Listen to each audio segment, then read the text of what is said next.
तो आप अब अचानक से प्रशासनिक सेवा में क्यों आना चाहते हैं? तो इसका जवाब आपने उस वक्त क्या दिया था? जब मैं सिविल सर्वेंट बनूंगा तो ये पब्लिक सर्विस है। लाइफ में जो चीज आदमी को पसंद है उसी को पाने की पूरी कोशिश करनी चाहिए। यूपीएससी में पेशेंस चाहिए, डेडिकेशन चाहिए, डिसिप्लिन चाहिए और एक सेल्फ बिलीफ चाहिए। क्या आपने गलतियां की उसको जाने, क्योंकि बिना गलतियों में सुधार किए आगे निकलना कभी संभव नहीं होता। तो पहले तो आप जो चीज का पर्चा भर रहे हो उसका सिलेबस देख लें। ऑब्जेक्टिव है, सब्जेक्टिव है, मल्टी लेवल है कि सिंगल एग्जाम है। हर चीज़ जो टॉपर कर रहा है वो आपके लिए सूट नहीं कर सकता। उसी से पढ़ें, उसी से नोट्स बनाएं। नोट्स हमेशा अपनी हैंडराइटिंग में बनाएं। जब भी कुछ चीज़ें पढ़ें उसके प्रॉपर नोट्स बनाएं, टेबल बनाएं, चार्ट बनाएं, ड्राइंग बना के रखें। बार बार व्हाट्सअप देखना, बार बार फेसबुक देखना, इंस्टाग्राम देखना कहीं ना कहीं डिस्ट्रैक्शन है। पेज टर्न करना बहुत मुश्किल है। यदि आपका ऑफलाइन है तो आपने मार्क कर रखा है, फटाफट पेज पलट के आप रिवाइज कर सकते हैं। सेम टाइम पे सोएं, सेम टाइम पे उठें। कभी 11 बजे सोना, कभी 12 बजे सोना, कभी 2 बजे सोना। ठीक है, एक दिन नहीं नहाएंगे कोई फर्क नहीं पड़ेगा, पढ़ाई में लग जाए, लेकिन परेशान नहीं होना है, क्योंकि आप परेशान रहोगे तो आप कॉन्सेंट्रेट नहीं कर पाओगे। स्पर्श मल्टी स्पेशलिटी हॉस्पिटल बेहतरीन कार्डियोलॉजी की सुविधा एक्सपर्ट डॉक्टर के साथ ही दे रहा है एम्बुलेंस के लिए टोल फ्री नंबर की सुविधा 08003091616। स्पर्श मल्टी स्पेशलिटी हॉस्पिटल, एक एहसास अपनेपन का।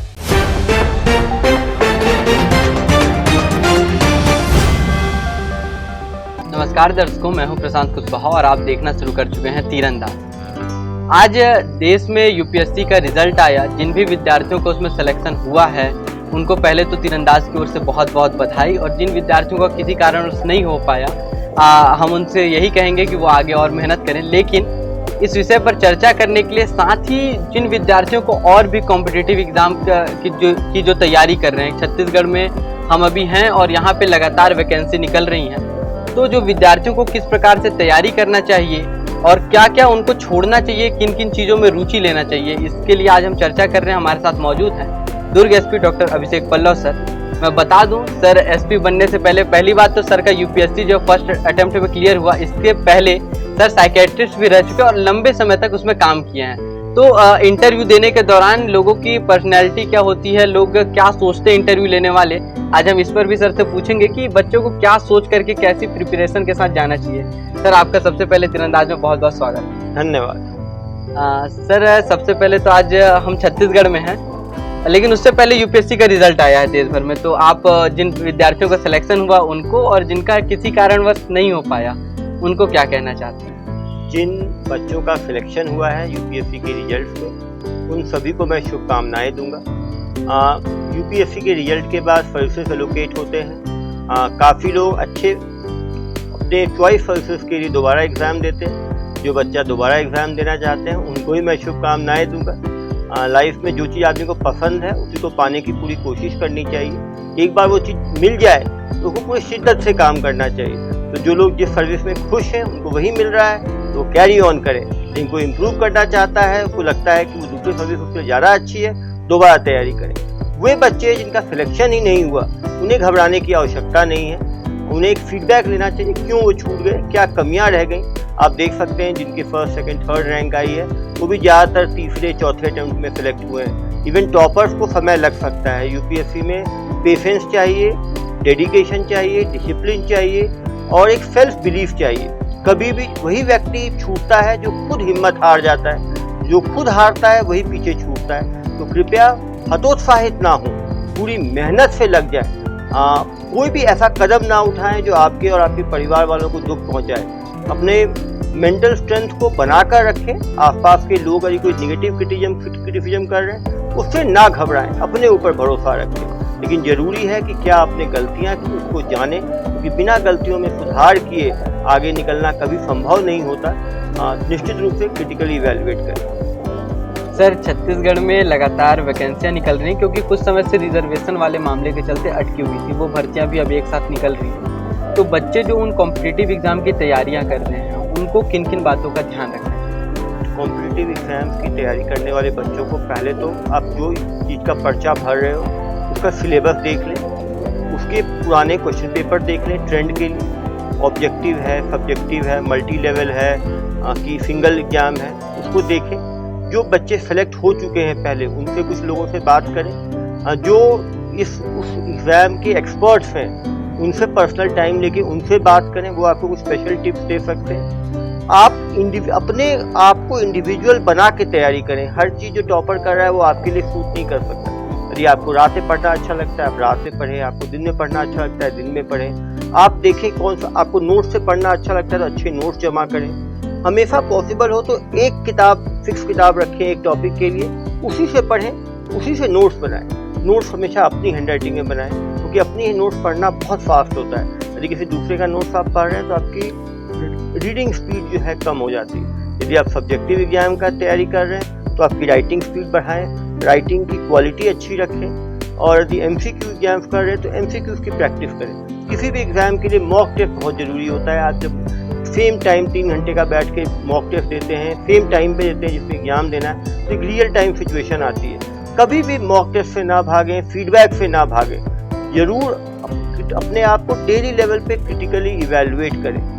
बहुत ज़रूरी है कि किसी भी एग्ज़ाम को हल्के में ना लें। ओवर कॉन्फिडेंस भी खतरा होता है, अंडर कॉन्फिडेंस भी खतरा होता है। कभी फेलियर से ना डरें। यदि एग्ज़ाम खराब हुआ है तो अपनी कमियां देखें, दोबारा लग जाएं। कोई भी एग्ज़ाम के फेलियर से एक एग्ज़ाम खराब हो दूसरा एग्ज़ाम मेहनत से दें। ऐसा नहीं, काफ़ी लोगों का मैंने देखा है कि पीएससी में सिलेक्शन नहीं हुआ यूपीएससी में सिलेक्शन हो जाता है। काफ़ी लोगों का बैंक में सिलेक्शन नहीं हुआ पीएससी में सिलेक्शन हो जाता है। फॉरेस्ट में सिलेक्शन नहीं हुआ पीएससी में हो जाता है। तो हर एग्जाम अलग होता है, हर दिन अलग होता है। तो कभी भी अपने आप को डिमोरलाइज ना करें, डीमोटिवेट ना करें। जो बच्चे का सिलेक्शन हो गया है उसे ईर्ष्या ना करें, उससे मिलें, उससे पता करें उनके अंदर क्या पॉजिटिव चीज़ें थी जिसके कारण वो आगे बढ़े। और बिल्कुल फोकस्ड रखें। यदि तैयारी कर रहे हैं तो आसपास की चीज़ें ना सोचें कि नहीं होगा तो क्या होगा, घर में क्या होगा, मैं 1 साल वेस्ट हो जाएगा। वो फ्रेंड मेरी नौकरी कर रहा है, उसने घर बना लिया, उसको यूएस चला गया, उसने एमबीए कर लिया।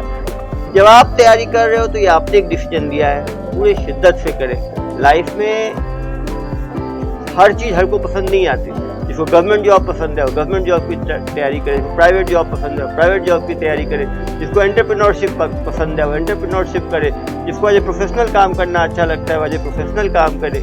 लाइफ में हर आदमी को हर चीज़ अलग अलग चीज़ अच्छी लगती है, लेकिन आपने जो चीज़ सोच लिया है वो पूरी शिद्दत से करें।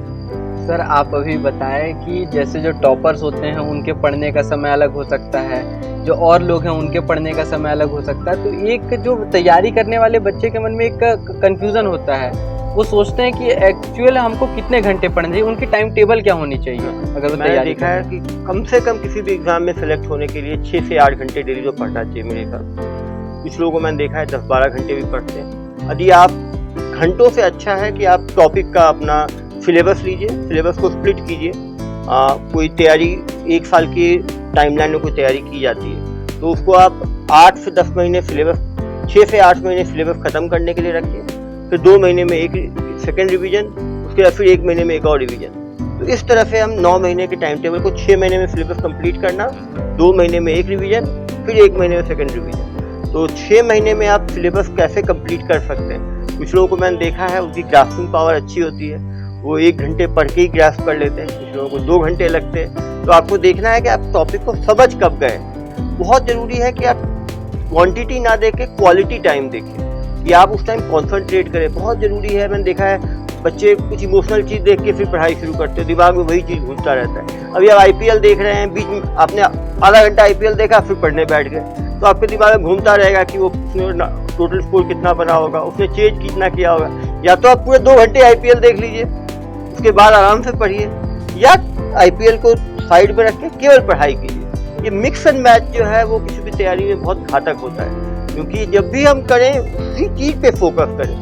यदि हमें कोई त्यौहार दिवाली सेलिब्रेट करना है तो हम एक दिन ऑफ लें, दिवाली सेलिब्रेट करें। लेकिन ऐसा ना हो कि घर में गेस्ट भी आ गए हैं, उनसे हम बातचीत भी कर रहे हैं, पढ़ भी रहे हैं। ये डुअल वर्क जो है वो जनरली डैमेजिंग होता है। जब भी पढ़ें केवल पढ़ाई के बारे में, पढ़ाई में बैठने से 5 मिनट पहले और पढ़ाई छोड़ने के 5 मिनट बाद तक केवल पढ़ाई के बारे में सोचें। जब आपने 2 घंटे का अपना शेड्यूल पूरा किया तो आप सोचे 2 घंटे में आपने क्या क्या पढ़ा, खुद ही दिमाग में इमेज बनाने की कोशिश करें। जब आपके दिमाग में इमेजरी आ रही है इसका मतलब 2 घंटे की पढ़ाई आपके दिमाग में गया है। जब भी कुछ चीज़ें पढ़ें उसके प्रॉपर नोट्स बनाएं, टेबल बनाएं, चार्ट बनाएं, ड्राइंग बना के रखें, क्योंकि आपकी लैंग्वेज में हो जिसको फटाफट रिवाइज कर सकें। तो क्वालिटी टाइम जरूरी है, लेकिन मेरे हिसाब से कोई भी एंट्रेंस और बड़ा एंट्रेंस आपको निकालना है तो कम से कम 6 से 8 घंटे तो पढ़ना ही। सर आपने हमारे दर्शक जो कि अभी प्रतियोगी परीक्षाओं की तैयारी कर रहे हैं उन्हें आपने ये तो बता दिया कि उन्हें क्या करना चाहिए, पर इस टाइम पीरियड में उन्हें क्या नहीं करना चाहिए? मैंने कहा कोई भी कुछ चीज़ें हैं जो नो है। एक है कि बहुत ज़्यादा सोशल मीडिया में रहना। कभी भी आप एक बार दिन में आधा घंटा फिक्स कर लीजिए, रात में सोने के पहले एक बार पूरा सोशल मीडिया दिन भर का देखना है तो देख लीजिए। बार बार व्हाट्सअप देखना, बार बार फेसबुक देखना, इंस्टाग्राम देखना, कहीं ना कहीं डिस्ट्रैक्शन। ऑफलाइन पढ़ाई सबसे अच्छी पढ़ाई है। ऑनलाइन में कोई रिसोर्स अच्छा है तो उसको डाउनलोड कर लें, तो इम्पोर्टेंट चीज़ मार्क करके अपने मेन नोट्स पर इंक्लूड कर लें। लेकिन ऑनलाइन यदि आप पढ़िएगा तो एंड में रिवीजन बहुत मुश्किल होता है। काफ़ी कम लोग मैंने देखे हैं जो ऑनलाइन में अच्छा कर पाते। कार्य ऑनलाइन में रिवाइज करना बहुत मुश्किल है, पेज टर्न करना बहुत मुश्किल है। यदि आपका ऑफलाइन है तो आपने मार्क कर रखा है, फटाफट पेज पलट के आप रिवाइज कर सकते हैं। तो ऑनलाइन मटेरियल जो अच्छे हैं डाउनलोड करके उसको ऑफलाइन में कन्वर्ट कर लें। सोशल मीडिया से ज़्यादा दूर रहने की कोशिश करें। 1 साल 2 साल यदि सोशल मीडिया से आप दूर रहेंगे तो आपकी सोशलाइजेशन पे कोई बहुत ज़्यादा फर्क नहीं पड़ेगा। बहुत ज़्यादा चाय कॉफ़ी से अवॉइड करें। काफ़ी लोग नींद बचाने के लिए चाय कॉफ़ी पीते हैं। यदि आप कॉन्सेंट्रेट ही नहीं कर पा रहे हैं तो आधा घंटा जग के कोई फ़ायदा नहीं। उससे अच्छा आप सो लें, सुबह उठ के पढ़ाई कर लें। बहुत अपना स्लीप शेड्यूल रेगुलर रखें। सेम टाइम पे सोएं, सेम टाइम पे उठें। कभी 11 बजे सोना, कभी 12 बजे सोना, कभी 2 बजे सोना। बहुत ज़्यादा इमोशनल चीज़ों से बचें। तैयारी के टाइम में ऐसा कोई भी चीज़ ना करें जो आपको इमोशनली डिस्टर्ब करे। रिलेशनशिप फेलियर हो, घर वालों से लड़ाई हो, आस-पास लड़ाई हो। यदि पानी नहीं आ रहा ठीक है, एक दिन नहीं नहाएंगे कोई फ़र्क नहीं पड़ेगा, पढ़ाई में लग जाए। एक टाइम खाना नहीं आया, परेशान नहीं होना है, रात में खा लेंगे। लेकिन परेशान नहीं होना है, क्योंकि आप परेशान रहोगे तो आप कॉन्सेंट्रेट नहीं कर पाओगे। उस टाइम पूरे और आप आसपास का माहौल जो है पढ़ाई में रखो। दीवारों के ऊपर कुछ नोट्स लगे हुए हैं, आसपास डिस्कस, दोस्तों से भी बात करो, डिस्कस सिलेबस के बारे में करें। एक टॉपिक वो आपको पढ़ा दें, एक टॉपिक आप उसको पढ़ा दें। कुछ टॉपिक के ऊपर लेटेस्ट चीज़ें डिस्कस कर लें। कोई टॉपिक ले लें, उसमें कैसे ऐसे लिखना है, कैसे उसमें उसके प्रॉस्पेक्ट्स क्या हैं, कंसिक्वेंसेस क्या हैं, उस पर 8-10 पॉइंट डिस्कस कर लें। हर टॉपिक पे कुछ 8-10 पॉइंट यदि आपके पास रहेंगे बहुत फ़ायदा रहेगा। जितना हो सके रीडिंग की हैबिट डालें। आप जितना आप रीड करेंगे उतना जल्दी आप किताबों में भी आपकी रीडिंग स्पीड बढ़ेगी। बहुत ज़रूरी है पब्लिक स्पीकिंग स्किल्स पे। शर्माना नहीं है, किसी भी टॉपिक पे आप 10 लाइन बोलने की कोशिश करो। आप शीशे के सामने बैठ के बोल सकते हो, खुद में बोल सकते हो। एक बार यदि आपने पब्लिक स्पीकिंग स्किल बहुत काम आएगी जब आप इंटरव्यू में जाओगे। क्योंकि इंटरव्यू में क्या है, आपकी नॉलेज जो है आपको शोकेस करना भी बहुत ज़रूरी है। यदि आप वहाँ के फंबल करोगे, कॉन्फिडेंस कम रहेगा तो फिर काफ़ी मुश्किलें आ सकती हैं। तो बहुत ज़रूरी है कि एग्ज़ाम की रात को बहुत ज़्यादा ना जगे। मैंने कुछ लोगों को देखा है पूरी उस शिक्कत उस रात को निकाल देते हैं। उस रात में सोते नहीं हैं, एग्जाम में जाके पैनिक होते हैं, भ्रम्बल करते हैं। बहुत ज़रूरी है कि एग्ज़ाम में पेपर देख के डरना नहीं है। पेपर टफ है तो सबके लिए है, आसान है तो सबके लिए है। यदि आप MCQ में दिमाग लगाओगे, ए आंसर क्यों नहीं है, बी क्यों नहीं है, सी क्यों, प्रॉपर रूल आउट करोगे, जो बच्चा एग्ज़ाम के अंदर फोकस कर सकता है वो कम से कम 5-10% एक्स्ट्रा परफॉर्म कर सकता है। और एग्ज़ाम आधा 1% की मार्जिन पे डिसाइड होता है। काफ़ी लोग बैठते हैं। तो बहुत ज़रूरी है कि हम एग्जामिनेशन हॉल में भी अपना जो पेशेंस और अपना जो कूल एंड कामनेस जो है वो मेंटेन कर पाएँ। सर अब बात करेंगे उन बच्चों के लिए, उन विद्यार्थियों के लिए जिनका सिलेक्शन मान लेते हैं लिखित परीक्षा में हो गया, लेकिन जब इंटरव्यू की बारी आती है, क्योंकि आप हमेशा कहते हैं इस बात को कि आप दिमाग के डॉक्टर लंबे समय तक रह चुके हैं, आप दिमाग पढ़ भी लेते हैं लोगों का। तो एक जो विद्यार्थी है उसको किन बातों का ध्यान रखना चाहिए, जो जजेस होते हैं जो सामने बैठते हैं उनका इंटरव्यू लेते हैं? बहुत ज़रूरी है कि आपका जेस्चर अच्छा हो। आप जाके रिक्वेस्ट को कहीं बार मैं चेयर पे बैठना चाहता हूँ, चेयर पे बैठें, हम्बल रहें, अपनी भाषा को सोबर रखें। कहीं ना कहीं घमंड आपकी भाषा में नहीं दिखना चाहिए। आपकी भाषा सरल हो, सौम्य हो। आप क्वेश्चन पूरा कंप्लीट होने दें फिर आंसर को दें। काफ़ी लोग क्वेश्चन कंप्लीट होता नहीं है, बीच में ही आंसर देना शुरू कर देते हैं। क्वेश्चन पूरा होने दें फिर आप, जो पैनल में 4-5 मेंबर बैठे हैं तो जो मेंबर क्वेश्चन पूछ रहा है उस मेंबर की तरफ देख के उसका जवाब दें। वहाँ पे जो आप कपड़े ऐसा पहने कि जिसमें आप कंफर्टेबल हो, बहुत टाइट ना पहने, बहुत ढीला ना पहने।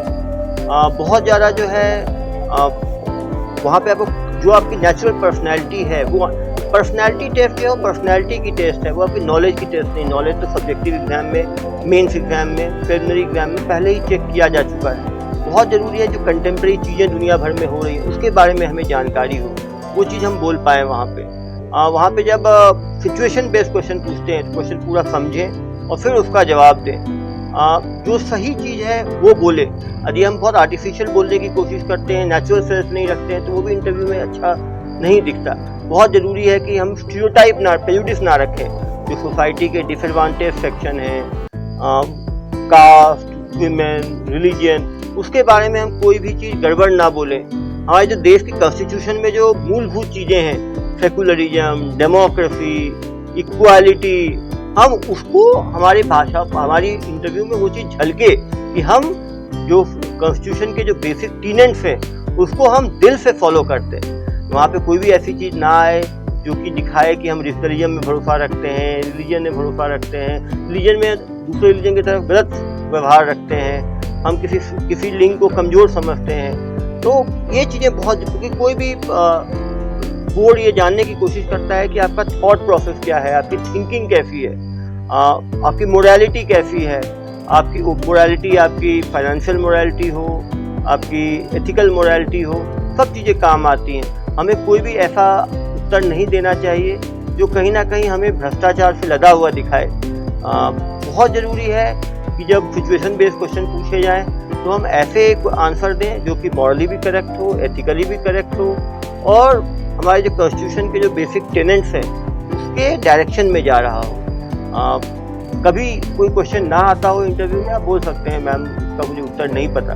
उसमें परेशान होने की ज़रूरत नहीं है, बहुत ज़्यादा तुक्के मारने की ज़रूरत नहीं है और गलत उत्तर लंबे टाइम तक देने की आवश्यकता नहीं है। ना आए तो इंटरव्यू में मान लेना चाहिए। हर व्यक्ति हर चीज़ नहीं जान सकता, लेकिन कोशिश होनी चाहिए कि हम ये जहाँ पे रहते हैं वहाँ की जगह के बारे में जानें, वहाँ के आर्ट के बारे में, कल्चर के बारे में, वहाँ की प्रॉब्लम्स के बारे में।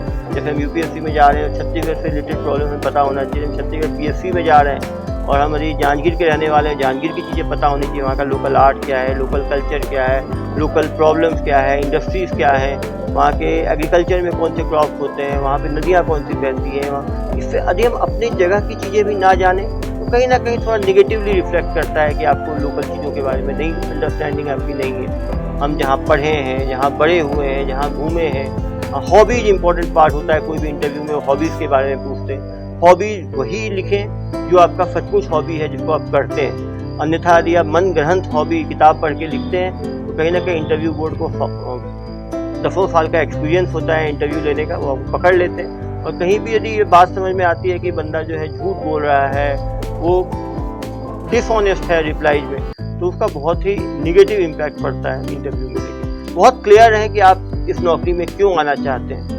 और कोई भी इंटरव्यू में आप जाएंगे तो ये चीज़ पूछा ही जाता है कि आपने एजुकेशन पर ये है, आप इस जॉब में क्यों आना चाहते हैं। तो उसके सही कारण आदमी को पता होना चाहिए, जो आदमी कॉन्फिडेंटली वहाँ पे बोल पाए। तो निश्चित रूप से इंटरव्यू भी एक आर्ट है। पब्लिक स्पीकिंग हमेशा हेल्प करती है। लैंग्वेज, आप इंटरव्यू में जो लैंग्वेज में आप कंफर्टेबल हैं उसी भाषा में आप इंटरव्यू दें। यदि हिंदी में कंफर्टेबल है तो हिंदी अपना मीडियम रखें, इंग्लिश में कंफर्टेबल है इंग्लिश में रखें। काफ़ी लोगों को मैंने देखा है जो इंग्लिश में कंफर्टेबल नहीं है, लेकिन केवल उनको ऐसा लगता है इंग्लिश में ही इंटरव्यू देने से नंबर ज़्यादा मिलेगा। बोर्ड आपकी नॉलेज, आपकी लैंग्वेज चेक नहीं करता, वो आपकी अंडरस्टैंडिंग और आपकी पर्सनैलिटी चेक करता है। तो जिस भाषा में आप कंफर्टेबल हो उसी में अपना इंटरव्यू। सर, ये एक प्रश्न मेरा टॉपिक से हटके है। आपने बोला कि वहाँ लोग ज़रूर पूछते हैं कि आप इस नौकरी में क्यों आना चाहते हैं, या आपने इस सब्जेक्ट की पढ़ाई की है तो आप इसमें क्यों आना चाहते हैं। जब आपका इंटरव्यू हुआ होगा सर, और जब आपसे पूछा गया होगा कि आपका इतना लंबा एक्सपीरियंस है, आप डॉक्टर हैं, तो आप अब अचानक से प्रशासनिक सेवा में क्यों आना चाहते हैं, तो इसका जवाब आपने उस वक्त क्या दिया था? बिल्कुल, मेरे से भी ये सवाल पूछा गया था, मैंने इसका जवाब यही दिया कि एज ए डॉक्टर मैं मरीज को देखता हूँ, 30-40 मरीज देखता हूँ, लेकिन उनके जीवन में आगे पीछे का मुझे पता नहीं रहता। वो दवाई खा पाएगा, फाइनेंशियल उसकी है कि नहीं है, उसके घर वाले उसके बारे में क्या सोच रहे हैं। मैं साइकेट्रिस्ट था। काफ़ी लोग मेंटल इलनेस का बहुत स्टिग्मा रखते हैं, तो स्टिग्मा के कारण वो इलाज नहीं कराते, उसको दवाई नहीं कराते, फॉलोअप नहीं कराते। जब मैं सिविल सर्वेंट बनूंगा तो ये पब्लिक सर्विस है। मैं एक साथ जिले में रह के, फील्ड में रह के लाखों लोगों के जीवन में सीधा इम्पैक्ट कर सकता हूँ। लाइफ केवल एक हेल्थ, केवल एक फिजिकल हेल्थ नहीं होता, साथ में मेंटल हेल्थ होता है, साथ में सोशल हेल्थ होता है। तो यदि आप IAS IPS ऐसे सर्विस है जहाँ फील्ड में रह के आप लोगों की लाइफ में मूलभूत चेंजेस कर सकते हैं। यदि एक कलेक्टर चाहे तो एनवायरनमेंट में काम कर सकता है, फूड में कर सकता है, वाटर में। 18 डिपार्टमेंट जो है वो एक कलेक्टर देखते हैं, तो समझ सकते हैं कि वो सभी विभाग जो एक व्यक्ति के जीवन से एक ताल्लुक रखते हैं, उन सभी को आप इम्पैक्ट कर सकते हैं। जब मैं साइकियाट्रिस्ट था तो डेली 4-5 ड्रग एडिक्ट को देखा करता था। वो भी वो ड्रग एडिक्शन छोड़ते दोबारा रिलैप्स हो जाते थे, छोड़ते थे, नहीं छोड़ते थे। अब मैं यदि ड्रग्स के ऊपर काम करता हूँ तो यदि हम उसकी सप्लाई को रोकते हैं, लोगों को एजुकेट करते हैं, तो हज़ारों लोगों की ज़िंदगी जो है उससे बच सकती है। कानून व्यवस्था में यदि हम स्कूल में जाके काम करते हैं, कॉलेज में अवेयरनेस फैलाते हैं, तो काफ़ी लोग आत्महत्या से बच सकते हैं, काफ़ी लोगों के जीवन में चेंज आता है। एक पब्लिक IAS IPS आपको ये प्लेटफॉर्म देती है जहाँ पे आप कुछ बोलते हैं तो लोग उस बात को सुनते हैं। आप अपने पॉजिटिव एक्शन से हज़ारों लोगों की ज़िंदगी में चेंज ला सकते हैं। और निश्चित रूप से जब मैं जितना मैं मेडिकल में जनता के लिए कर पाता उससे कई ज़्यादा अभी कर पा रहा हूँ। और once a doctor always a doctor, आज भी 5 से 10 पेशेंट डेली मेरे पास आते हैं, फ्री उनका इलाज करता हूँ। क्योंकि मैंने एम्स दिल्ली से MD साइकियाट्री किया है, भारत सरकार के टैक्स पेयर्स मनी से मैंने MBBS और MD किया है, तो निश्चित रूप से मेडिकल डिग्री का मैं हमेशा उपयोग करता हूँ। मैं दंतेवाड़ा में मैंने और मेरी पत्नी ने 200 से ज़्यादा मेडिकल कैंप लगाए, उसमें लाखों ट्रैवल्स को हम लोगों ने फ्री देखा। तो कहीं ना कहीं कोई भी स्किल हम सीखते हैं उस स्किल को भूलना नहीं चाहिए, उस स्किल को हमें चालू रखना चाहिए। और ज़िंदगी में हर व्यक्ति को, विवेकानंद जी ने कहा है कि जो आदमी सीखना बंद कर दे, जो स्थिर हो जाए, वो ख़त्म हो जाएगा। आदमी को नए स्किल सीखते रहना चाहिए और मानव जाति की मदद के लिए आगे बढ़ते रहना चाहिए। डेली हम कुछ ऐसा करें जिससे किसी का भला हो पाए, इससे अंदर में आदमी को बहुत संतुष्टि मिलती है। और मैं शुक्रगुजार हूँ भगवान का कि मुझे इतना हुनर दिया है और इस तरह का पोजीशन दिया है कि मैं जनता की भलाई के लिए काफ़ी कुछ कर पा रहा हूँ। सर, अंतिम सवाल, जिन विद्यार्थियों का सिलेक्शन नहीं हो पाए और वो किसी कारणवश असफल हो जाए, उनको आप क्या सलाह देना चाहेंगे? उनको मैं यही सलाह दूंगा कि हिम्मत ना हारें, दोबारा पूरी लगन से तैयारी करें, फीडबैक लें, क्या पिछली बार कमी रह गई थी, कितने नंबर से आप छूटे, सिलेबस को डिवाइड करें, किस टॉपिक में आपके क्वेश्चन कितने आए थे, कितने आपने गलत किए, क्या उसमें टॉपिक पढ़ाए तो कहाँ कमी रह गई। क्रिटिकली आप topic by topic, subject by subject यदि आप इवैल्यूएट करेंगे तो आपको अपनी कमी समझ आएगी। ये ध्यान, कुछ टॉपिक ऐसे हैं जो आपको समझ में नहीं है इसलिए आप सही नहीं कर पा रहे हैं, तो अच्छे कोचिंग में जाइए, अच्छे ट्यूशन लीजिए, अच्छे टीचर के पास जाइए जो आपको उस चीज़ को समझा पाए, किसी दोस्त के पास जाइए जो आपको समझा पाए। जो आप रिवीजन के कारण नहीं कर पाए तो एंड में इस तरह से टाइम टेबल बनाइए कि उसको रिवाइज अच्छी तरह कर पाए। दोबारा वेट ना करें एग्जाम का, फिर एग्जाम आ जाएगा, फिर आपकी तैयारी आधी रह जाएगी। आज रिजल्ट, एक एग्जाम आपने ख़त्म किया, जब तक आपका सिलेक्शन ना हो जाए आप अगले दिन से तैयारी चालू रखें। यदि आपको बहुत ही कम नंबर आ रहे हैं, आपको लग रहा है कि आप नहीं कर पा रहे हैं, निश्चित रूप से आपको दूसरे एग्जाम की तैयारी करनी चाहिए, दूसरे एवेन्यूज देखना चाहिए। हर आदमी हर चीज़ में निपुण नहीं हो सकता, हर चीज़ हर आदमी के लिए बनी नहीं है, कोई परेशान होने की जरूरत नहीं है।